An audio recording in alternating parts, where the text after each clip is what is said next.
Well, here at Redgate Farm, we have dairy goats. And once those dairy goats kid and begin producing milk, the farm family winds up with a huge surplus of milk very quickly. So today, we're going to use some of this milk.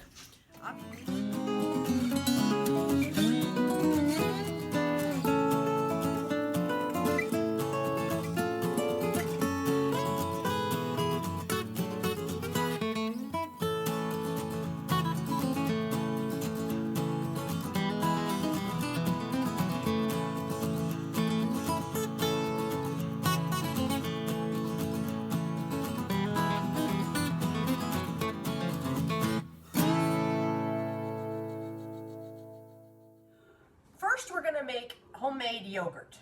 Now, this is actually one of the easiest things we do with our milk. And you have a choice when you're dealing with raw milk. You can either make raw milk yogurt or you can make pasteurized milk yogurt. We prefer the natural microbes that are already present in the milk. So we do raw milk. All that really means is we're not heating the temperature as high to start with, so we're not killing off all the microbes that are already present in the milk. We will use those, but we will also add in additional probiotics that create the yogurt itself. Now, there's two ways to get started here. First way would be to order a yogurt starter from some type of dairy supply store. We have done that. Sometimes we do it still. But more often than not, we use what's kind of considered like a mother starter from a previous batch of yogurt. Now, because our goats are just coming back online, we've run out of this. So I simply went to the store, bought a brand of yogurt that we like, and it contains the probiotics for yogurt, the acidophilus and such that you need for a good yogurt, and we're just going to use that to get us going. Once we use this commercial yogurt for the first batch, that will get us going for the rest of the season. So, in this case, we're going to make a gallon of yogurt. So I have just a gallon of our raw milk. I'm going to pour it into a sterilized pot.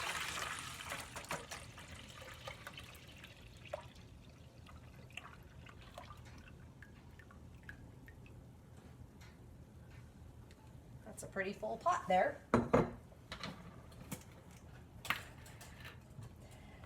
Now, depending on how much of this yogurt you use will kind of determine how quickly this yogurt is made. I'm getting a little bit of a later start than I'd like, so I'm going to add a little more. But I'm just adding some of this yogurt. In this case, about a cup will do this gallon of milk.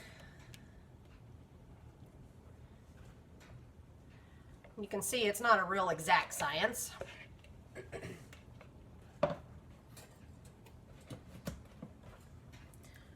Whisk it in to mix it.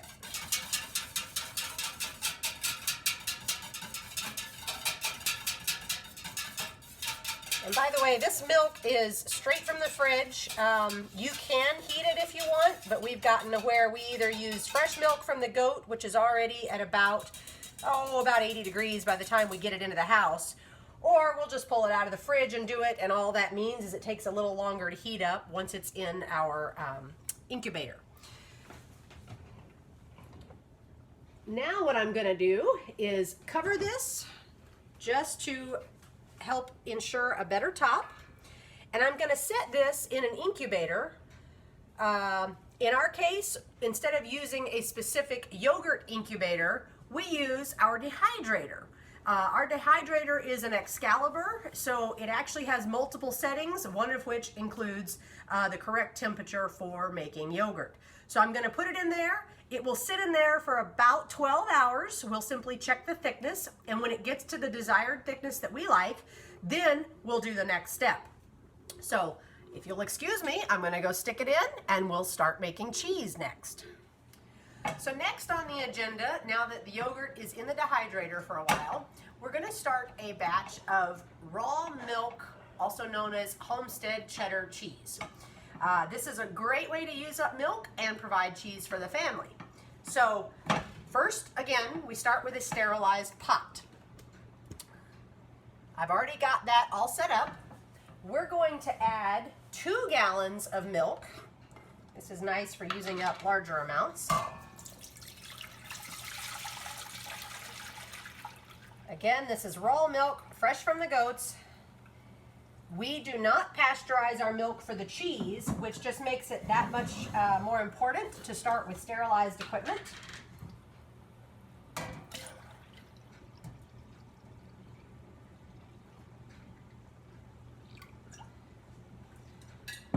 Almost made it there. And this I am going to heat up somewhat slowly to 86 degrees. Now, had I brought it straight from the goat, it would already pretty much be there, but because I pulled this out of the fridge, it'll take a few minutes. So we'll just stir it on occasion. I will note here, because we don't have fancy equipment for doing cheese specifically, we're using just our basic home equipment. I use a pot that has a double bottom, and that simply helps me prevent burning the milk, because I can't put it into a double boiler pot, which would be more ideal. I'm just not set up for that. So we'll give this a few minutes, we'll come back to it and go with the next step. Okay, we are back to check our milk. And my thermometer registers it right about 86 degrees, which is exactly what I'm looking for. So at 86,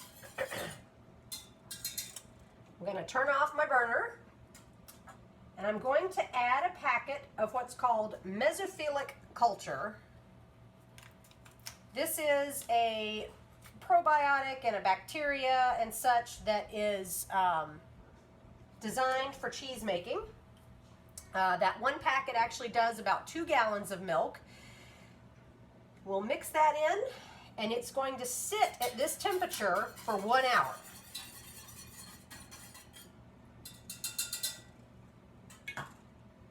I'll cover it. That helps keep the heat in, and then I will periodically come back, check the temperature to make sure it stays at 86. I'll set my oven timer for 1 hour, and we'll be back in an hour for the next step. So the milk and the culture have been sitting for an hour, and I've kept it about 86 degrees. Now I'm going to add a solution called Rennet. Rennet is what will actually make the milk coagulate into curds and whey. So I have a little bit of water here, and we're going to dilute the rennet into the water.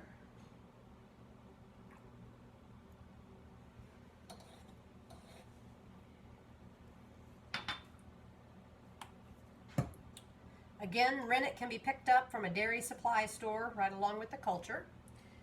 And I'm just going to add this rennet right to the milk. Now, as soon as that's poured in, it starts separating.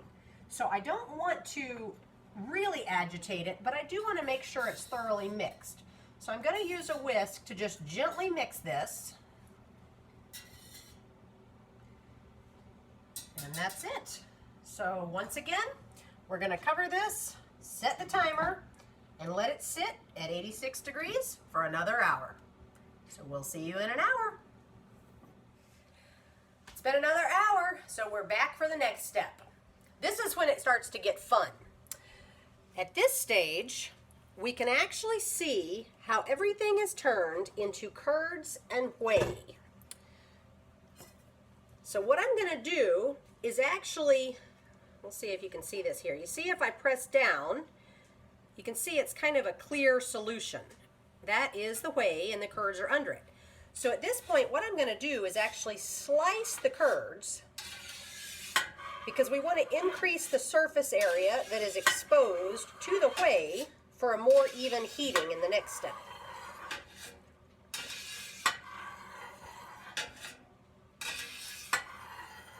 I'm simply cutting roughly half-inch lines all along the whey.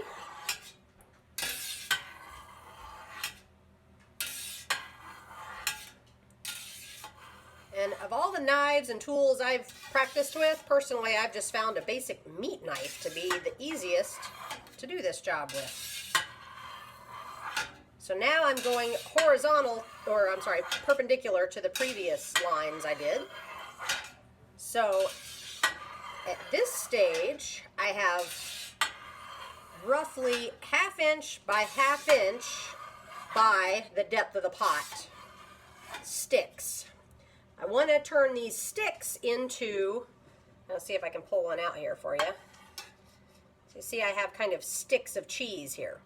So what I'm going to do is turn these into more cubes. So I'm going to slash diagonal to what I just did. I'm holding my knife at a roughly 45-degree angle because again I'm trying to increase all the surface area I can. So my goal is to get 1/2 inch by 1/2 inch by 1/2 inch cubes.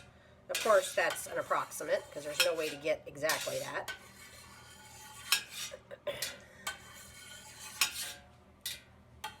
So I'm cutting in all 4 directions.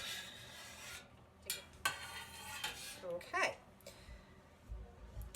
Now hopefully at this point on the video you can see the good separation we have. We have actually chunks. This is the beginning of the cheese, and then this slightly beige, creamy looking water that is the whey.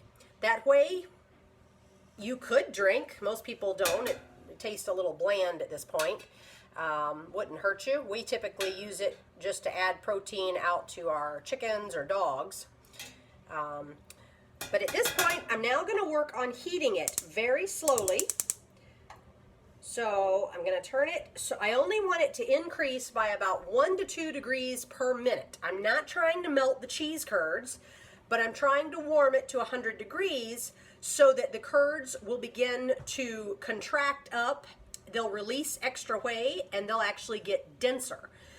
So I'm going to work on this for about 15 minutes or so until I get to 100 degrees, and then we will move on to start the cheddaring.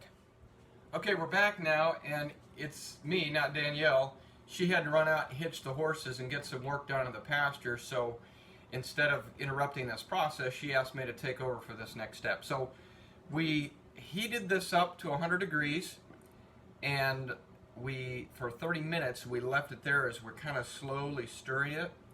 And then after 30 minutes at 100, we let it rest. We just put the lid on it, let it rest, and sit there. So it's done that, and right now we're going to ladle the curds out into this, which is a colander over a pot. Now usually this colander goes to that pot, but sometimes in the process, we switch out the pot. So in any event, we're going to separate the curds and whey, kind of like a little Miss Muffet.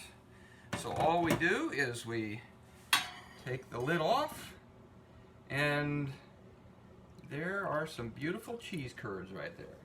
And if I drop them, Danielle will get very angry, so I'm going to be very careful here. I also wash my hands very well. We do a lot of culturing and fermenting here at Redgate Farm, and the thing to remember is that bacteria is in us, on us, around us. It's basically everywhere.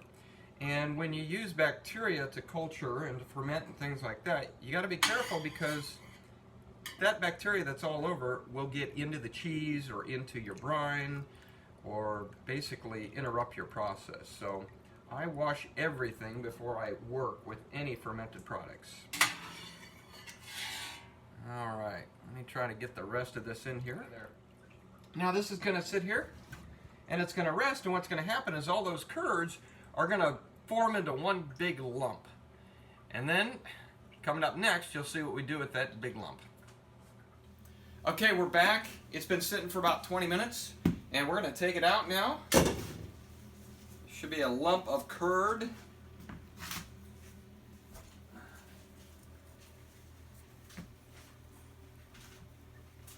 See if I can get the...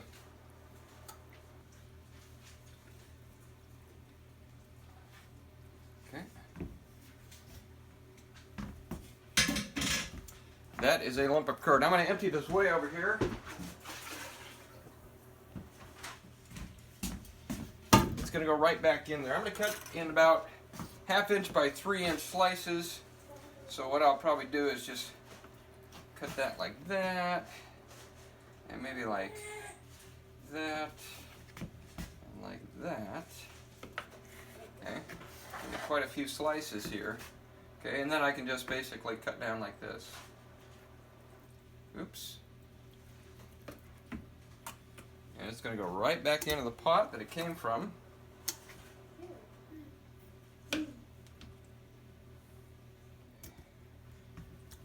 You'll see the curds in the pot here. And down in there.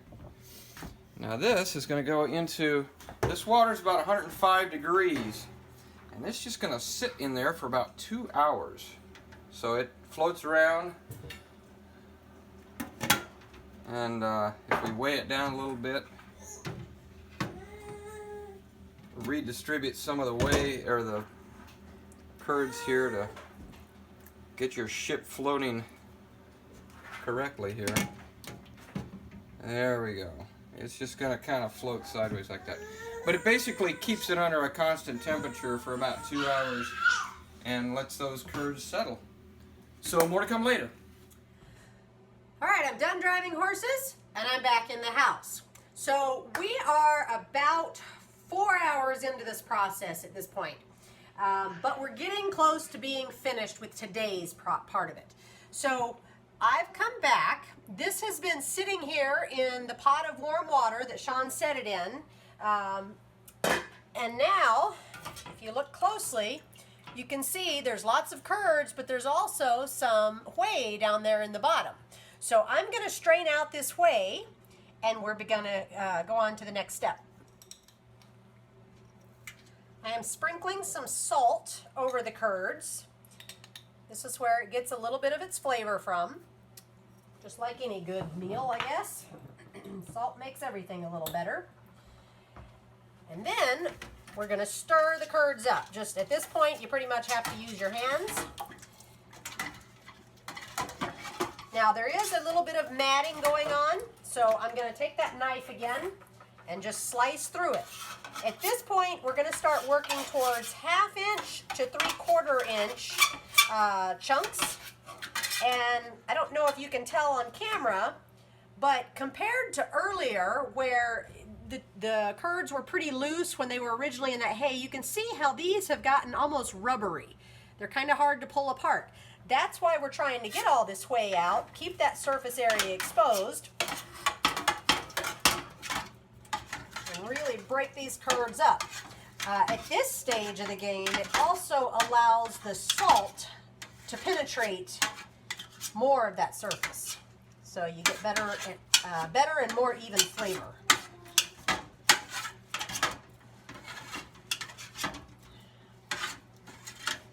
And I'm sure some chef out there is probably really yelling at me right now for doing my knife on the metal pot.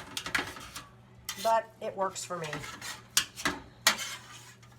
Okay, I get that kind of as good as I can with the knife, and a lot more I do just by hand.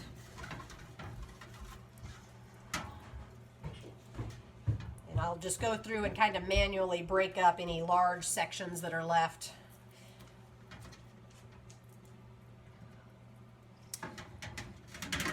All right, got the curds all broken up there, and once again, we're gonna put the lid on. I'm gonna check my temperature here of the water that's in my pot. Well, at this stage, there's just a lot of waiting that happens in the cheese making process. So once again, I've put the lid on, we're warming it up to 100, and we're just gonna let it sit and rest. About every 20 minutes, I'll come in, give it another stir. We really want to make sure that salt gets mixed in really well to those curds, and I don't want those curds to mat back up at this point. So the frequent stirring, typically with my hands, helps prevent the matting from happening, keeps it broken up into those smaller pieces. So we will be back in a little while, and we'll show you the next step. We're back once again. The curds have rested. They've been absorbing the salt, and you can see they're all nicely broken up here. They're not matted, and they are ready for the next step. Now, I will show you a fun little tip about this. If you were to actually take these curds at this point, they are perfectly edible. they actually have a squeak to them. So if you've ever heard the term squeaky cheese, this is the stage they're referring to.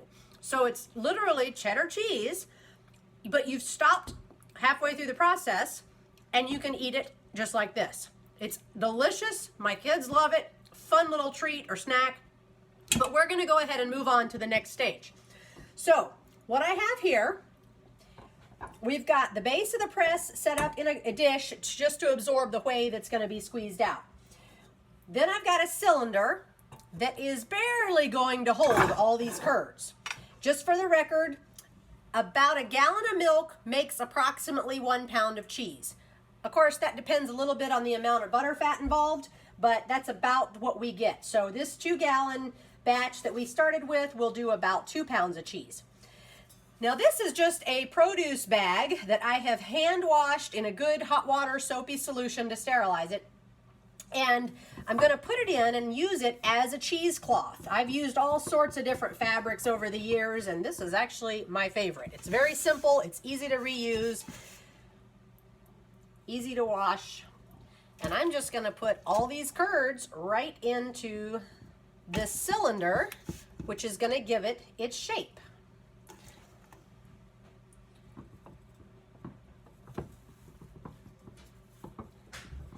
Every now and then I've got to pull the extra mesh up to make sure it doesn't wrinkle up too much down in the bottom. Otherwise I'll wind up with a crack in the cheese where the mesh sits, and I don't want that to happen. It could allow an opening for bacteria and such that we don't want.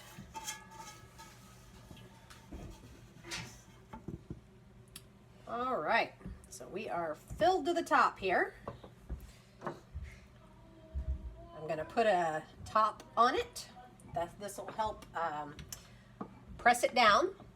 And then I'm just going to assemble my press, which is not going to be easy with this many curds.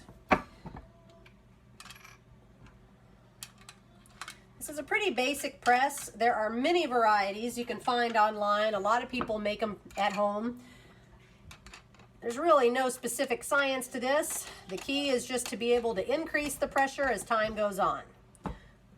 I want this bar to sit right on top of the cylinder. Then I can tighten down the press. Otherwise that cylinder might move.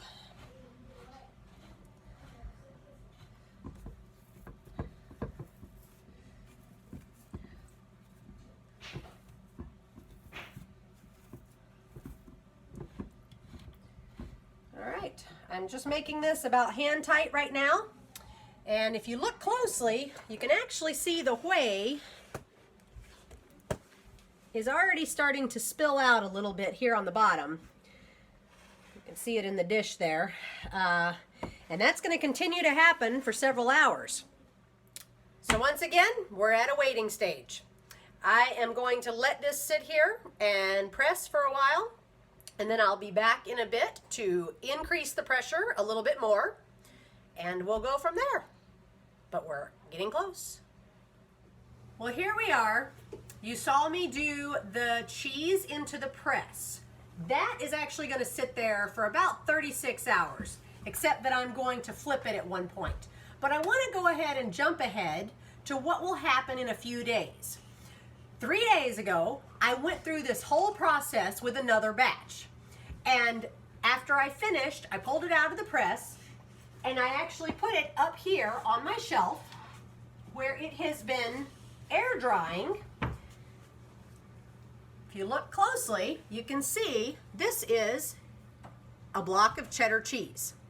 Now, this cheddar has been sitting for 36 hours. We flip it every day, and that makes sure it presses evenly, just naturally in the air. It's formed a rind. Now, obviously, it's going to pick up bacteria from the air. We need to sterilize that, and we need to wax this in a cheese wax. That's what we're going to do now. So I'll set that there.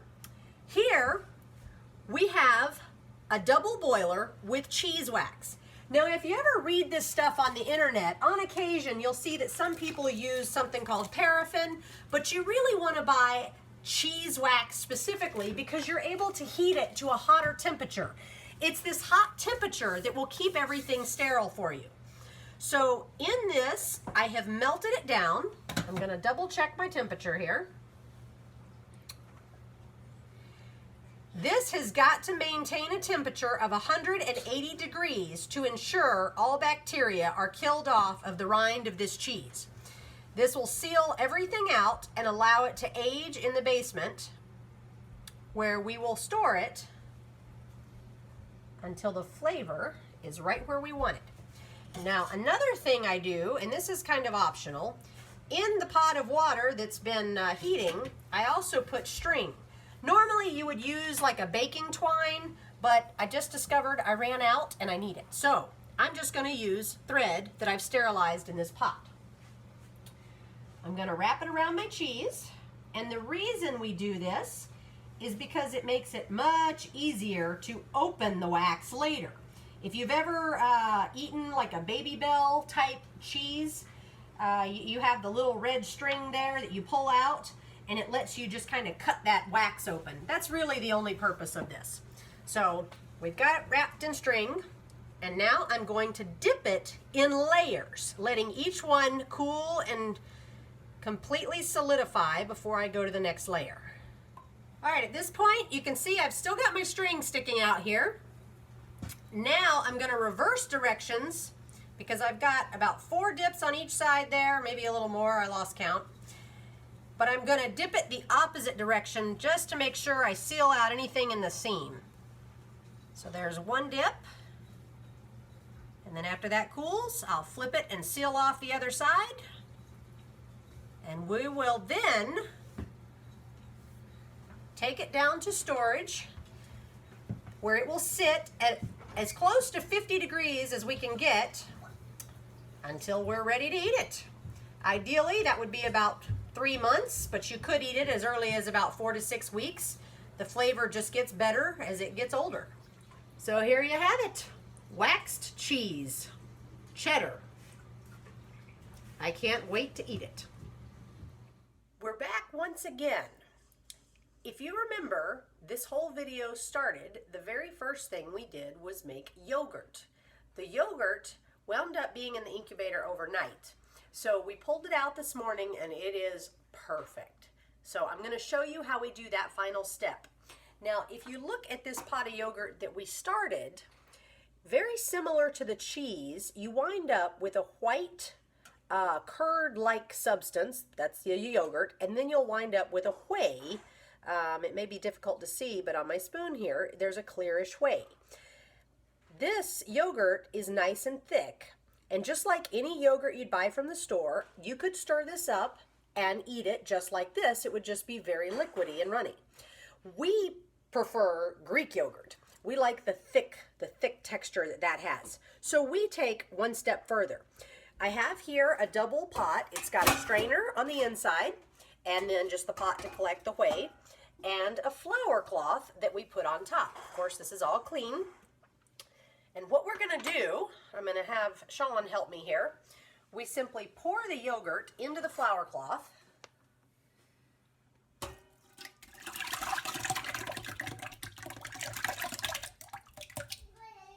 a little bit of a messy job there. All right. So it's going to sit here in this pot. We're going to put it in the fridge, and it will strain for about 12 hours or so. After that, we'll just check the texture. At this stage, this is really kind of a personal preference. So when it's the thickness we like, we'll take it, put it in a jar, and be done with it. The whey below can be used in any type of cooking dish. It can be used in smoothies as an extra protein source. Or again, in our case, we usually add it to the protein diet for our animals. We do that a lot just because obviously we get plenty of protein in the main food itself. So we like to supplement the animals outside. But that's it for yogurt and cheese. So next time you have a little surplus of milk on hand, try it. It's delicious. Hey, thanks again for watching. And if you want to see more of how we do things a different way, be sure to subscribe to our channel.